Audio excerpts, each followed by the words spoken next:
Hey everybody, welcome back. Today we're going to be talking about Chapter 2, Lesson 5. We're going to be dividing rational numbers today.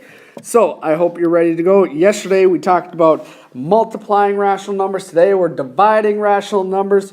It's exciting time in math. So let's go. So we have negative 3 times 5 over 6. We then have negative 15 times negative 2/3. And we have 0.04 times 2.1. So do these 3 warm-ups, get set, and go.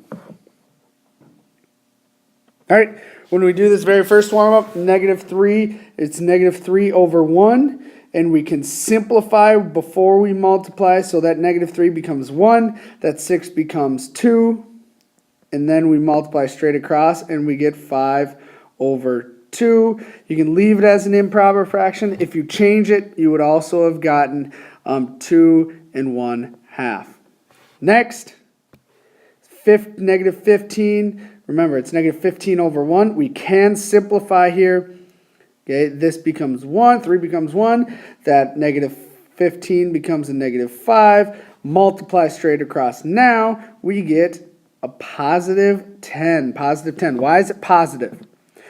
Because, Mr. Sheeman, you take a negative times a negative is a positive, and 5 times 2 is 10, so that's why it's positive 10. Nice work. Good work, everybody. All right, next, multiply just like you normally would, so I'm going to take 2.1 times 0.04. Okay, multiply 4 times 1, which is 4. Multiply 4 times 2, which is 8. And then put down the 0, 1, 2, bam, 4, 8, 0. Now the question is, where does my decimal go? Well, I have 1 digit behind the decimal here. I have 2 digits behind the decimal in the second problem, which means I add 1 plus 2 is trace. So I move my decimal over 3 spots, 1, 2, 3, and it is 0.084, 0.084. Fantastic. I hope you got those today. That's enough of multiplying. Today we're going to be dividing. Okay, so we're going to be dividing fractions, which means learn about what a reciprocal is. Reciprocal. So please write this down. Write this down. All right, so if you look at this, I apologize. I hope you just wrote this, what's in yellow here, not what's below it. You don't need to write that table below, just what's in yellow. Sorry about that. Okay, a reciprocal. What a reciprocal is you are exchanging the numerator and the denominator. Okay, by knowing a reciprocal, it is very easy.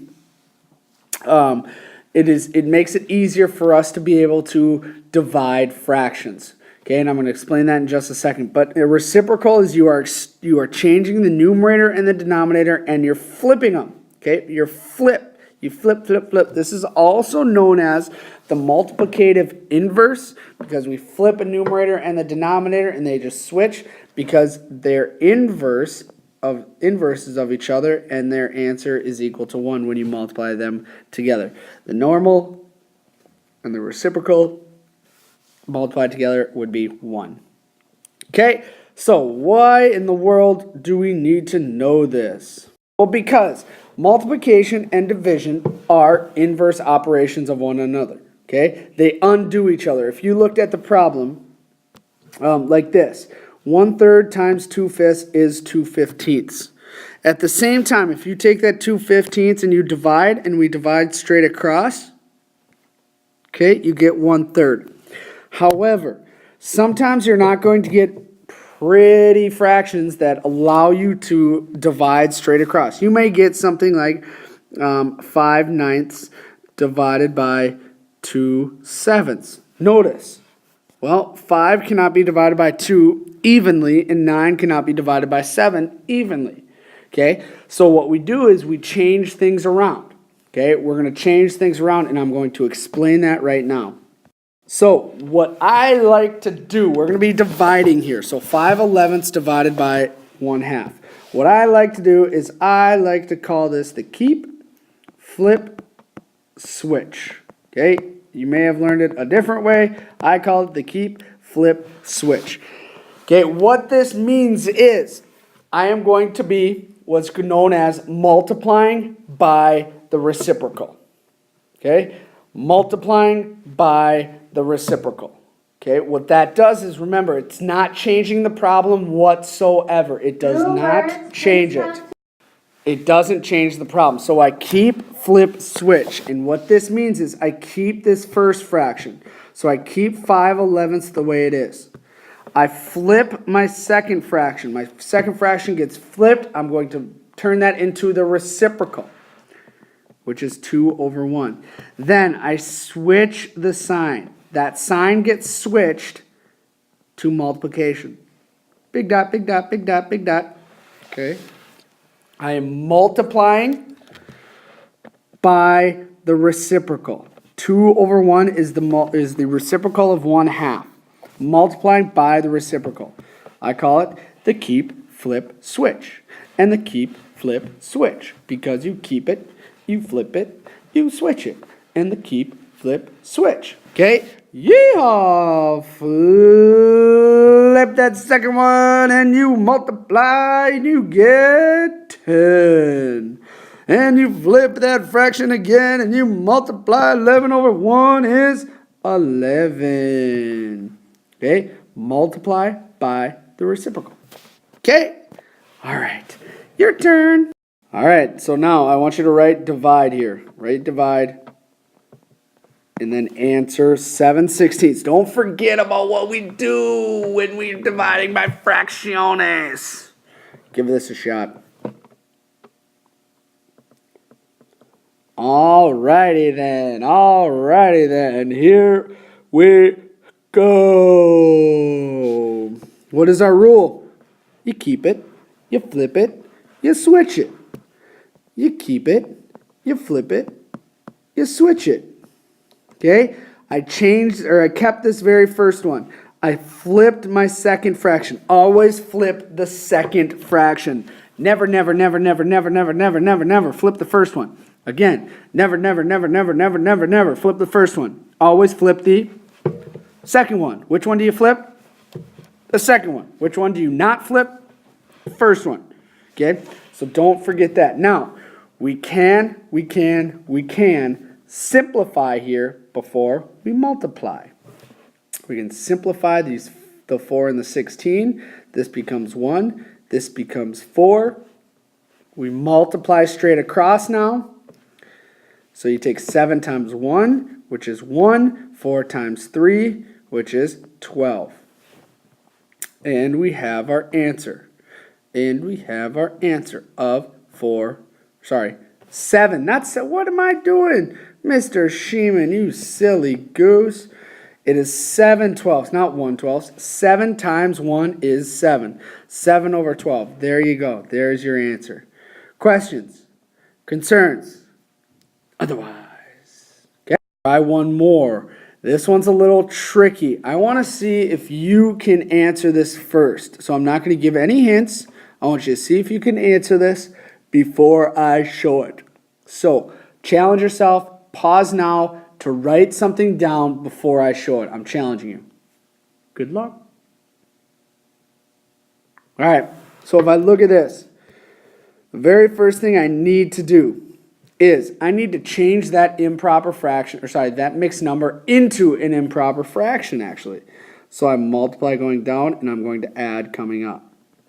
So I end up with 19/8 divided by 2. However, okay, so you have that mixed number now into an improper fraction. What is the reciprocal of 2? 1/2. 1/2. Because the denominator on 2 is 1. If I need to flip that around, the reciprocal would be 1/2. Okay? So now, and then I changed my division sign to a multiplication sign, and I multiply straight across.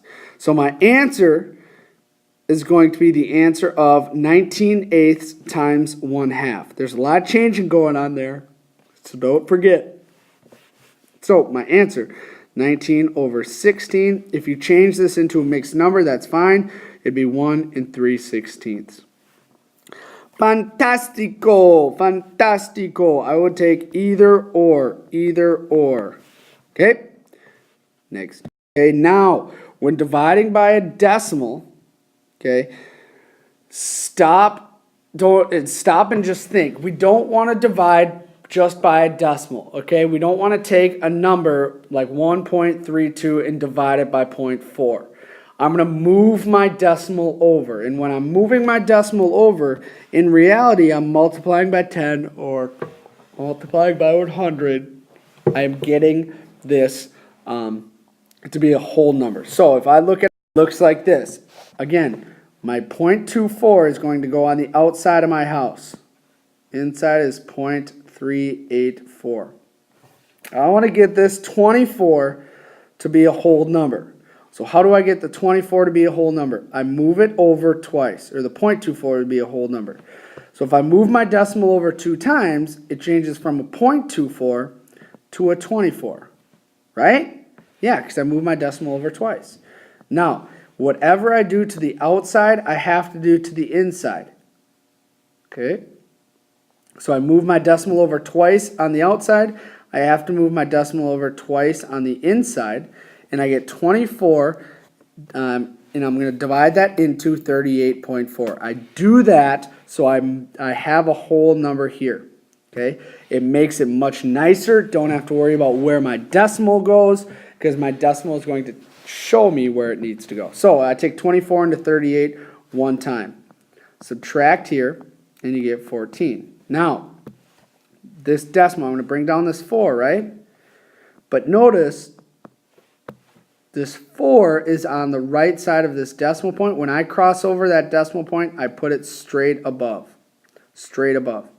Okay, and you could actually start by doing that right away. Instead, once you get 38.4, just put that decimal point up right above it.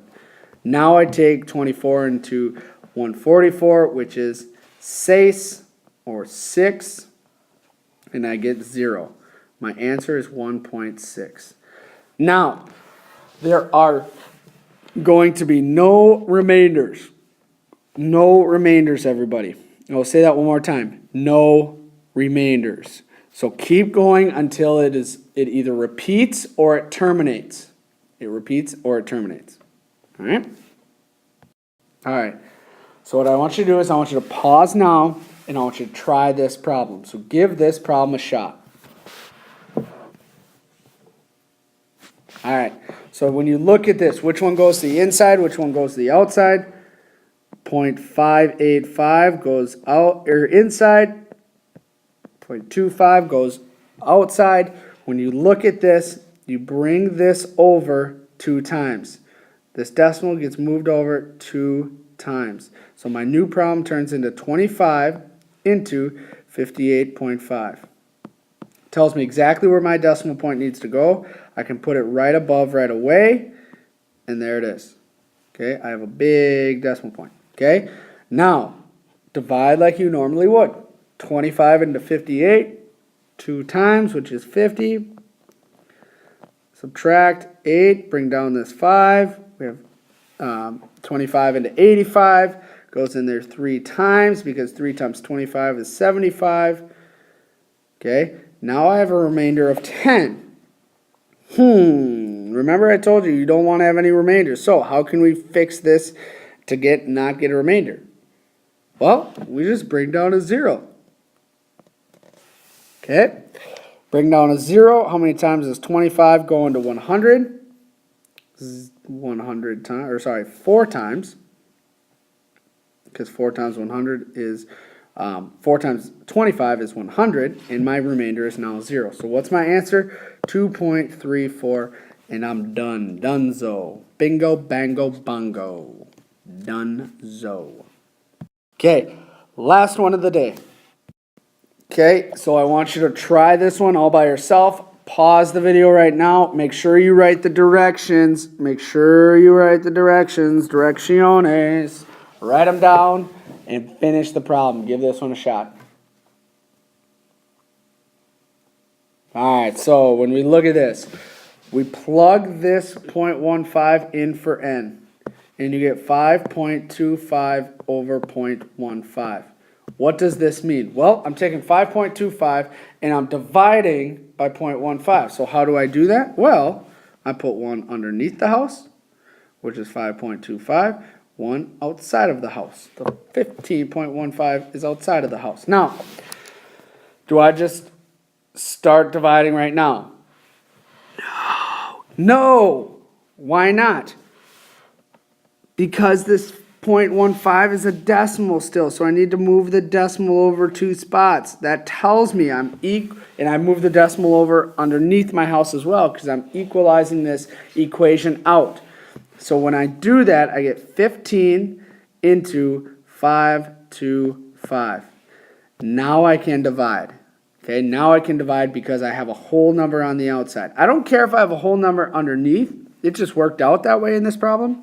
But for me to be able to divide, I need a whole number on the outside. So what do? 15 into 5, can't do it. So 15 into 52. Holy buckets, Mr. Sheeman, you're moving too fast.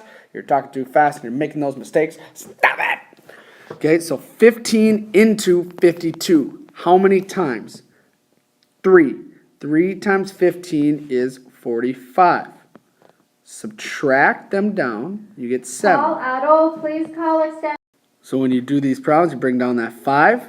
15 into 75 goes in there how many times? Okay, it goes in there how many times? Say it again. One more time. 5 times. 5 times, because 5 times 15 is 75. And I'm done. My answer is 335. How many times is 0.15 going to 5.25? 35 times. Okay? All right. Now, we are done for the day. When you get your homework, make sure that you're showing your work. It is very, very, very important for you to show your work. There's not too many problems on this homework, but you need to show your work. All right? I hope you have a wonderful day. I'll see you later. Bye.